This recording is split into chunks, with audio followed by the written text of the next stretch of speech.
There are two updates. The first one is that I got a new haircut. After quarantine, I realized I had not had a haircut in 6 months, and so it was due for something fresh and clean, and I'm really enjoying it. I think it looks very cute. I would love to know if you like it too.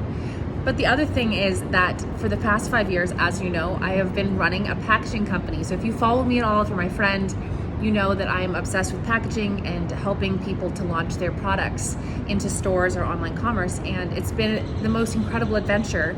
I started this business in the midst of a very painful time of my life where I went through a divorce and I went through some family members being sick, and I really lost my identity. I felt sort of scared and confused. I didn't have a job at the time because of circumstances, and so when I met a guy named Patrick Rogandino, I decided to buy his company, take some of my savings and go to a trade show.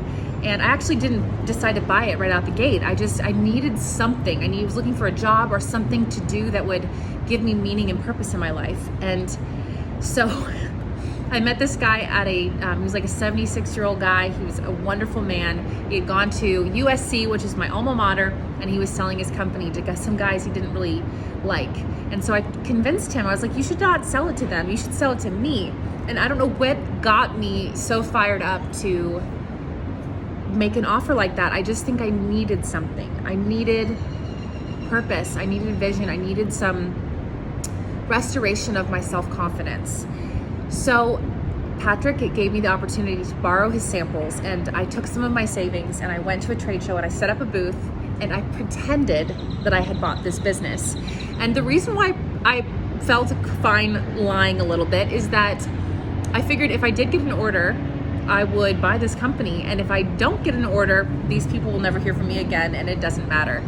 So I took that, at the time, it was actually a really scary thing because I felt very insecure about myself. And so I put out a booth and I printed business cards and I just pushed. I went door to door to every single room, selling packaging and trying to get in front of people, make relationships, being loud. I was the loudest girl there at that trade show, the loudest human. So they started calling me the packaging princess by the end of it, because I would walk in the aisles and high five people here and there because I just needed something to work. I wanted something that I could get excited about.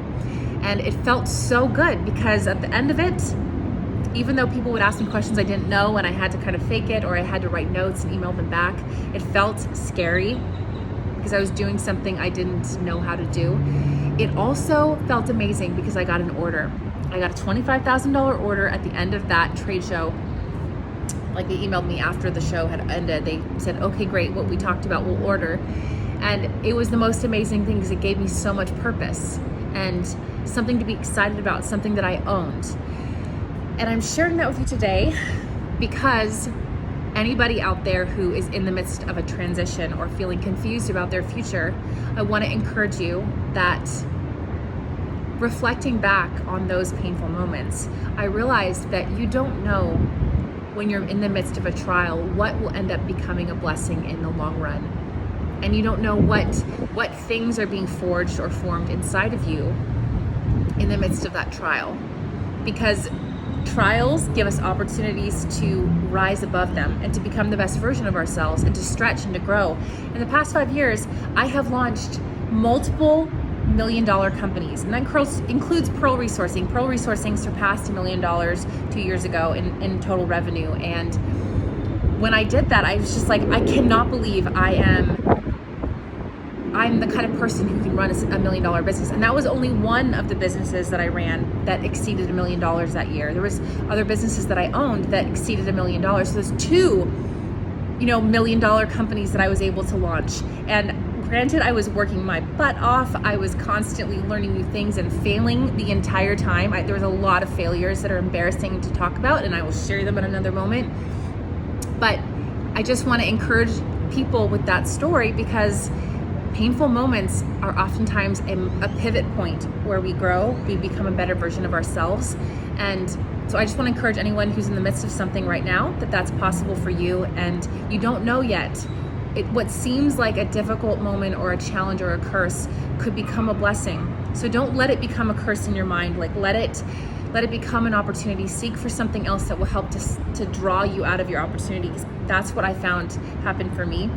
And I also want to to share with you that I am excited about this next phase of my business. I've launched a consulting company, so I'm going to keep Pearl Resourcing. It's not going anywhere, but we are going to be more choosy about the clients that we serve. So we are only picking a certain number of clients who we really want to help and that appreciate the work, and that is going to be thrilling for us to give all of our energy to those clients.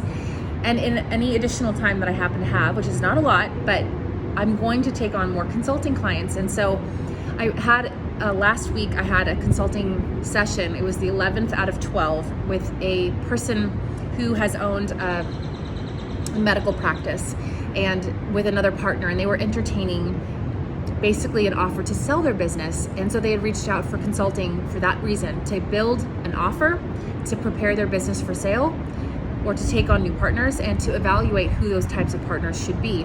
And by the end of that call, I received a message from one of the female partners, and she said, Emily, that moved our business light years ahead. You have that one call by itself moved us light years ahead. She said, you've helped me to be able to sleep at night. You are helping me to have vision and excitement and enthusiasm again for our company. We were stuck and now we found momentum.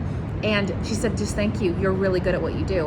And hearing that made my heart want to burst, because it was one example of, I personally just love consulting. I love solving problems, and I'm really good at it. I'm really good at finding solutions that help drive businesses forward. And so I wanted to share that with everyone else, is that I'm in the midst of actually a turning point where I'm going to be doing more consulting for small business owners to create growth.